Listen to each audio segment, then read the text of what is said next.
Welcome to another episode of My Weird Prompts, an AI-generated podcast featuring the random prompts of Daniel Rosehill as answered by a revolving cast of friendly AI characters. Join us for deep dives into AI, technology, and whatever other random thing Daniel finds fascinating today. Subscribe on Spotify or your favorite podcatcher.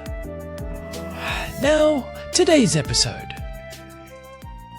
This episode was generated using artificial intelligence. Please verify facts. Hey there, Herman and Corn. So I'd love to chat today about the small claims court and that procedure as it exists here in Israel. I mentioned in a previous podcast that I was conferred with a BCL degree from University College Cork in Ireland many years ago. So my undergraduate degree is in law, but I decided after learning law for 3 years that the path of a struggling tech writer seemed much more prosperous than becoming a high-flying corporate lawyer. But I've enjoyed my career. To date, it's been colorful and interesting, and working with AI has really captured my imagination. But the law is interesting, and I remember that the modules that most engaged me were the ones that were less case law focused and more kind of thinking about the bigger question of what is the law and who is the law supposed to serve? Subjects like jurisprudence and international law, very interesting aspect of law. And one of the, I think, purest forms of the exercise of justice, where the power asymmetry between litigants is most balanced. And often the lawsuits are the most wholesome. It's supposed to be an easy procedure, is the small claims court mechanism, which existed in Ireland, if I'm not mistaken, the very start of the legal system, and exists here in Israel. I almost got to small claims once in Israel. My wife and I booked a holiday with an airline that, according to Corn, our legal advisor, says we can't name which airline. So we booked a flight, airline cancelled the flight, and that was it. They said, sorry, no refund, not even a voucher. And I looked up the law because with airlines there's European legislation regarding, what's called in the law force majeure, or the kind of things beyond the control of an airline. And I determined that actually I'm pretty sure we have a case here. This seems fairly clear cut. So I filed in small claims, and I have to say I'm critical of many things in Israel, or domestic issues, including our joke of a tenancy law. But I will praise endlessly Israel's efforts at digital government. That, to my mind, is where it shines. It does have a representation. It does have a track record for being very bureaucratic. I think the government puts in a lot of work to digitize as much as it can. And the small claims procedure is pretty good in that respect. You open up an online case, you enter your teviyah. It's called teviyot ketanot in Hebrew, which means small claims. Your teviyah is your claim. You name the party, and it's self-service. There are lawyers who will do it for you for a fee, but often actually at least more upstanding lawyers will tell you that you might go to them for legal advice, but they often recommend just doing this yourself. It can be totally self-service, and the awards are up to 38,000 shekels. You guys can do the conversion to the US dollar, which is, of course, in a state of fluctuation at the moment. But the procedure of small claims is supposed to be friendly. But from what I can recall about other small claims procedure, you've laws like in different parts of the world. I'm talking here, the right to counsel. Sometimes it's actually prohibited that neither side can retain counsel. They have to self-represent, or it proceeds ex parte. And basically, it often comes down in practice, and that's where I think it would be worth discussing, because there is a law on paper and there is a law in practice.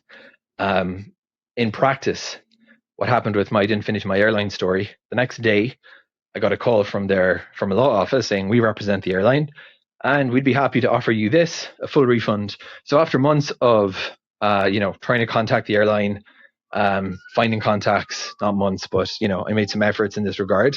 Nobody answered anything, and suddenly, within 24 hours of filing in small claims, suddenly they're prepared to offer a full refund. So frequently, that's the actual power of the small claims mechanism, it's showing you're serious and it's compelling out of court settlements.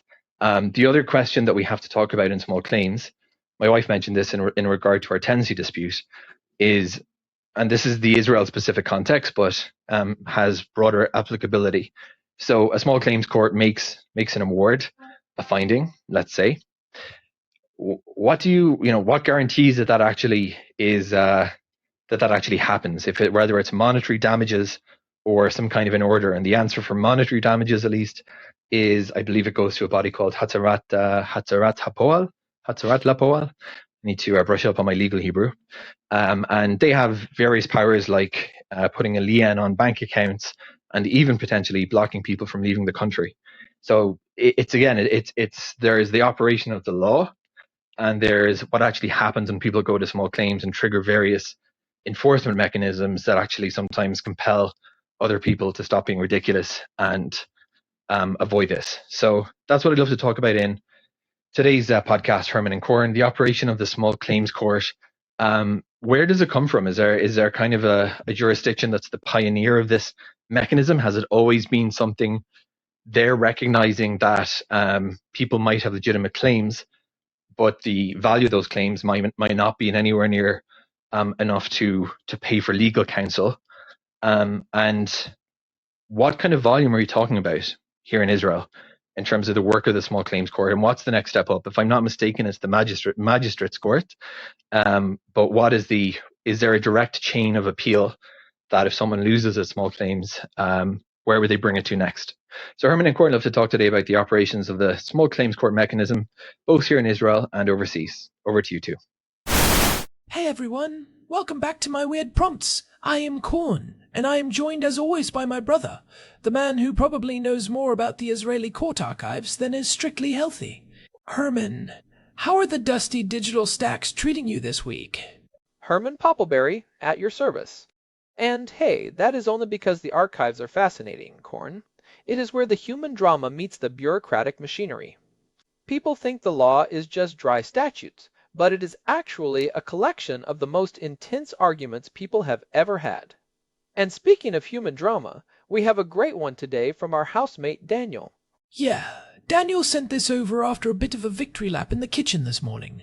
He was making espresso with a very smug look on his face, and for good reason. He was telling us about this saga he had with an airline. He booked a flight to London, they cancelled it at the last minute, and then they basically ghosted him for months. No refund, no vouchers, just radio silence and automated, "We value your patience" emails. Typical corporate inertia. It is a calculated strategy, really. They figure if they ignore you long enough, you will just get tired, lose the paperwork, or simply decide that your time is worth more than the 3,000 shekels they owe you. They bank on your exhaustion.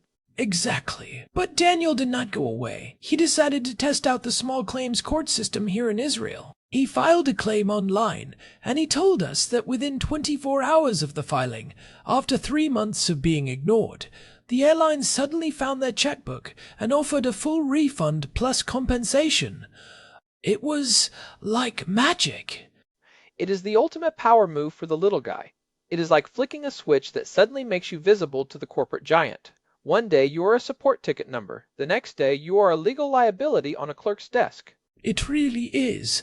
And it got him thinking about the whole mechanism. Why does it work so well? So today we are diving into the world of small claims. We are going to look at where this idea even came from, how the Israeli system works, including the current limit for small claims court, and what happens when someone refuses to pay up. And we will get into the hierarchy too. What happens if your claim is too big for small claims? Where do you go next? It is a fascinating bit of legal engineering designed specifically to level the playing field. It is the express lane of justice. So let us start with the history, Herman. Daniel was asking about the origins. This feels like a modern power to the people's thing, but I am guessing it goes back further than the digital age. Was there a specific patient zeros for the small claims court? Oh, much further. The philosophical roots are ancient, but the modern small claims court as we recognize it, a simplified, lawyer-free zone, really started to take shape in the early 20th century. If you want to find the pioneer jurisdiction, most legal historians point to Cleveland, Ohio in 1913. 1913. So, over a century ago. What was the catalyst back then? Was it airlines ghosting people on Zeppelin flights? Not quite Zeppelins, but it was the same problem we have today, just in a different context. The traditional legal system was becoming too expensive, too slow, and too technical for small disputes. If someone owed you $10 in 1913 and a lawyer cost $15 just to walk through the door, justice was effectively priced out of your reach. The Cleveland Conciliation Court, led by Judge Manuel Levine, was designed to fix that. It was informal, fast, and you did not need a law degree to participate. It was a response to the Industrial Revolution, where suddenly thousands of small transactions were happening every day, and the old courts could not keep up. It is funny because before that you had things like the pie powder courts in England, right? I remember reading about those in that History of Markets book you lent me. Yes, the courts of pie powders. That name always cracks me up. It comes from the French pieds poudres, which literally means dusty feet. These were temporary courts set up at medieval markets and fairs for travelers and merchants. If you were a merchant passing through a town and someone scammed you on a sack of wool, you could not wait 6 months for the king's court to hear your case. You had dusty feet, you were on the move. So the court gave you a ruling right there on the spot, often within an hour. So the Dusty Feet's courts were the original express lane for justice. It is the same energy as Daniel filing his claim from his laptop while eating cereal. Precisely. The core idea has always been about accessibility and speed. If the process is more expensive than the claim, the law is essentially useless for the average person. Small claims courts were the institutional answer to that market failure of justice. In the United States, this spread rapidly after Cleveland, and by the 1920s, most major cities had some version of a people's court. That makes total sense. And now we see it here in Israel in a very robust way. Daniel mentioned the limit was 38,000 shekels, but the current limit for small claims court in Israel should be verified against official Ministry of Justice sources for the most up-to-date figure. It is adjusted for inflation periodically, which is a nice touch. Right, and that is a significant amount of money for a small claim. It covers a lot of ground from landlord-tenant disputes to car accidents, faulty appliances, and, of course, airline refunds under the Aviation Services Law. One thing Daniel mentioned that I found interesting is the self-service nature of it. In Israel, it is all digital now through a system called Net Hamishpat. You do not even have to go to a courthouse to file. You just need a smart card or a government identification login. That is one of the areas where Israel actually shines. The digitization of the judiciary has been a huge priority.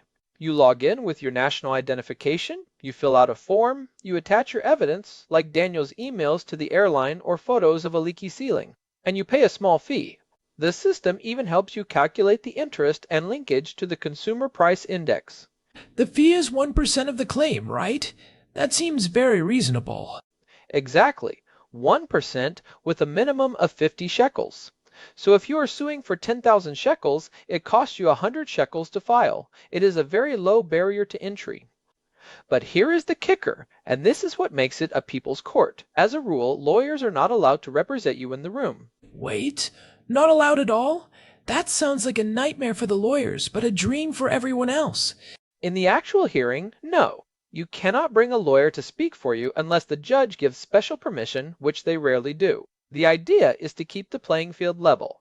If I am a regular guy and I am suing a massive insurance company and they show up with a team of high-priced litigators, I am going to get steamrolled by technicalities. By banning lawyers, the judge ensures the focus stays on the facts, not on who has the better legal gymnastics. The judge actually takes an active role, asking questions and helping the parties explain their positions. That is actually a brilliant equalizer. But can a company sue a person in small claims? Because if I am a big company, I would love to use the fast lane to sue people for late payments. That is a great question, and the answer is a firm no. In Israel, a corporation or a limited company, what we call a chevra ba'am, cannot be a plaintiff in small claims court. They can only be defendants. Really? So a big utility company cannot sue me for a late bill in small claims? Nope. If they want to sue you, they have to go to the regular magistrate's court, which is more expensive and slower. Small claims is reserved for individuals or exempt dealers, the Osek Patur small business owners. It is a one-way street designed to protect the individual from corporate bullying. It prevents big companies from using the small claims court as a high-speed debt collection agency. That explains why the airline folded so fast for Daniel. Think about the math from their perspective. Once Daniel filed that claim, the airline knew they could not send their fancy lawyers into the room. They would have to send a regular employee to stand there and explain to a judge why they ignored a customer for 3 months. Exactly. And even if they won, the time spent sending a representative to court is worth more than the cost of just giving Daniel his refund.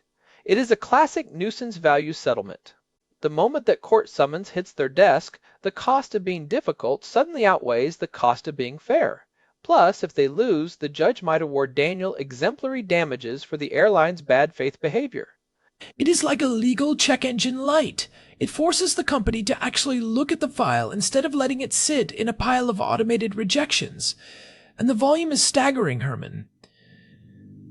Daniel was asking about the workload. How many people are actually doing this? In Israel, small claims courts handle a substantial volume of cases each year. The exact number should be verified against current Ministry of Justice statistics, but it demonstrates that people genuinely trust the system.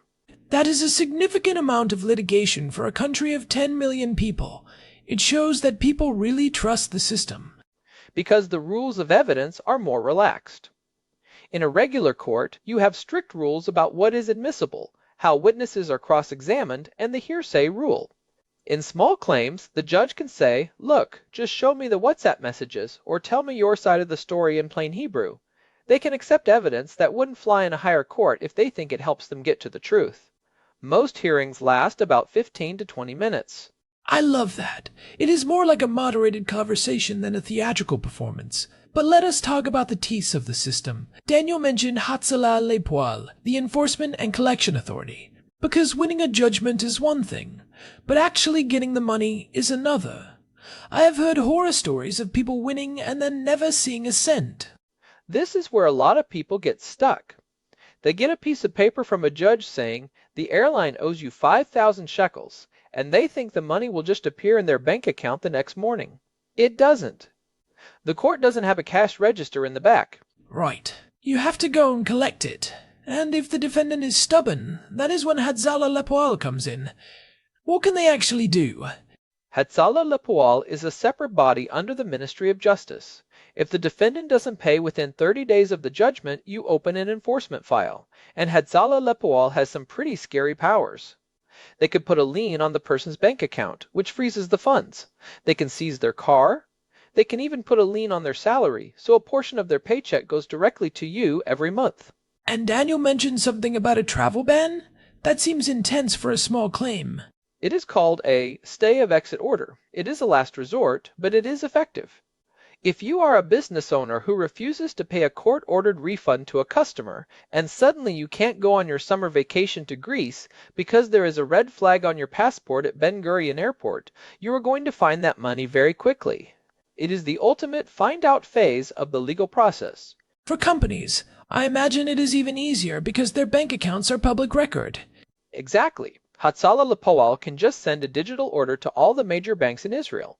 If the company has an account at Bank Leumi or Bank Hapoalim, the system finds it and pulls the exact amount owed plus interest and legal costs. Most big companies have automated systems for this now because it happens so often. They would rather just pay the judgment than have their corporate accounts flagged and their credit rating impacted. So what is the next step up? Daniel was asking about the magistrate's court. Is small claims just a junior version of that, or is it a totally different beast? Technically, small claims is a division within the magistrate's court, the Beit Mishpat HaShalom. In Israel, the magistrate's court is the workhorse of the judiciary. It handles civil claims according to its jurisdiction limits. That is a huge jump from the small claims limit.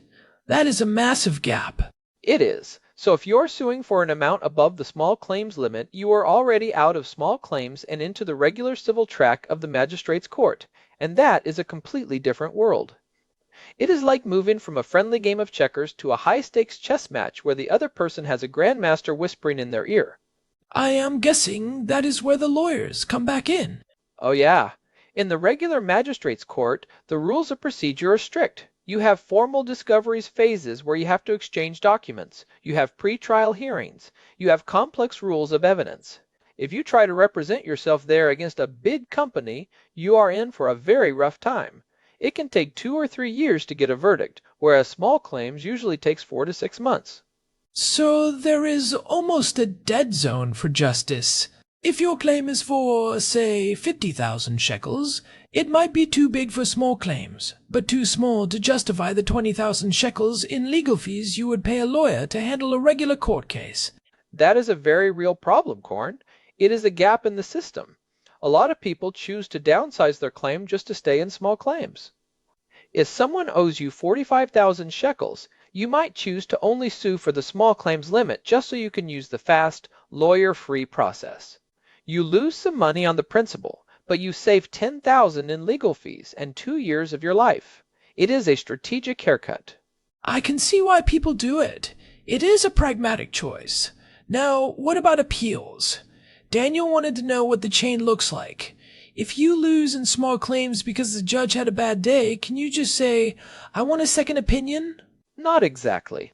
This is another way small claims is different. In a regular court case, you usually have an automatic right of appeal to the next level up, but in small claims, there is no automatic right. You don't get a do-overs just because you didn't like the result. Wait, so the judge's word is final? Not quite, but you have to ask for permission to appeal. It is called a bakasha l'reshut irur, a request for leave to appeal. You have to file this with the district court within 15 days of the judgment. And the district court is the level above the magistrate's court. Exactly. But here is the thing. District court judges generally do not like taking small claims appeals. They will only grant permission if they see a fundamental error in law or a serious miscarriage of justice. They won't do it just because the judge believed the other guy's story over yours. They aren't going to retry the case or hear new witnesses. They are just checking if the process was legal. So they are looking for bugs in the legal code, not rewatching the game. Precisely. If the small claims judge followed the rules, the district court will almost always say, no, we aren't hearing this. It is designed to prevent the system from being bogged down by people who just can't accept they lost. It keeps the small in small claims. It is funny how the whole system is built around this idea of proportionality. The amount of legal effort the state is willing to put in has to match the amount of money at stake. That is the core of it. We often think of justice as this absolute infinite thing, but in practice it is a resource. And the small claims court is the state's way of saying, we will give you a fair hearing, but we aren't going to spend 100,000 shekels of taxpayer money to decide who owns a 500 shekel toaster. It is about efficiency. It's a pragmatic approach to the law, and honestly, it's one that feels very Israelis in a way. It's direct, it's digital, and it's about getting to the point. No fluff, just the facts. It really is. And for our listeners, it's worth noting that this is a tool you should actually use. Most people are intimidated by the word court, but the small claims system is specifically built for people who aren't lawyers. The judges expect you to be a bit nervous. They expect you not to know the legal jargon. Right. Daniel's story is the perfect example. He didn't even have to go to a hearing. The mere act of filing was enough to trigger the settlement. The airline's legal department probably has a filter that says, if a customer files a real claim, just pay them. That is the shadow of the law's effect. The court doesn't even have to do anything. Its mere existence changes the behavior of the powerful. The airline realized that they were no longer in a customer service interaction where they held all the cards. They were in a legal interaction where a judge was going to look at their behavior and potentially write a public judgment that says, this airline ignores its customers. It's like bringing a referee to a backyard game where the other team was making up their own rules. Suddenly, they start playing by the book. Exactly. And speaking of referees, I think we should talk a bit about the practical takeaways here. If you are going to use this system, what do you need to know? Well, the first thing is documentation. Daniel had every email, every booking confirmation, and every "we will get back to you" message saved in a folder. Without that, a small claim is just, he said, she said, she said. That is crucial. In small claims, the judge is looking for a preponderance of evidence. Basically, who is more likely to be telling the truth. If you have a time-stamped email and they have nothing but a vague corporate policy, you win. It's that simple. Also, keep your statement of claim. The cative TV is short and to the point. Judges hate reading 20 pages of venting. Just tell them what happened, why it was wrong, and how much money you want. And the second thing is knowing who you are suing. This is a mistake a lot of people make.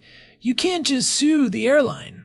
You have to find their registered corporate name and their address for service.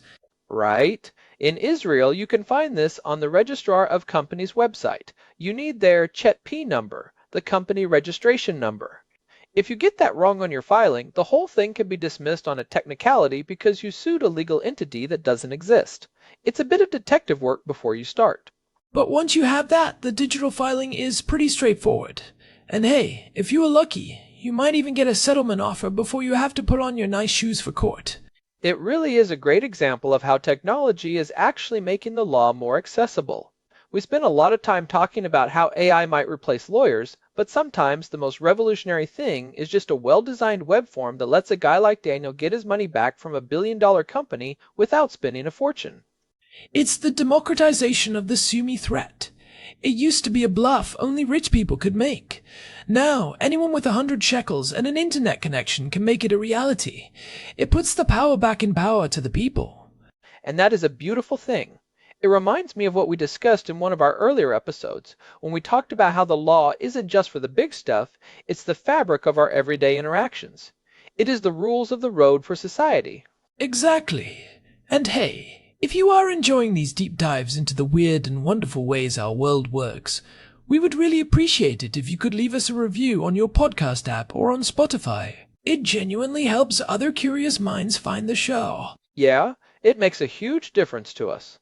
And if you have a question or a weird prompt of your own, maybe you have a story about a small claims win or a bureaucratic nightmare, you can always head over to myweirdprompts.com and use the contact form there. We love hearing what is on your mind. We really do. This has been a fascinating journey through the People's Court. Thanks to Daniel for sending this in and for fighting the good fight against corporate ghosting. He definitely earned that espresso this morning. He definitely did.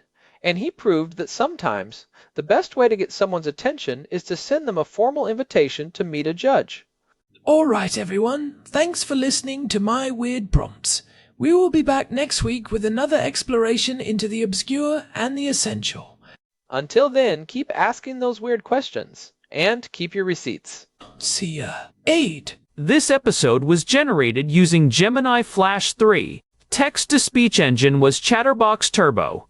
Thanks for listening to another episode of My Weird Prompts, an AI-generated podcast featuring Daniel Rosehill's AI prompts, as answered by a revolving cast of friendly AI characters including me, Cornelius the Sloth. Subscribe on Spotify or visit myweirdprompts.com.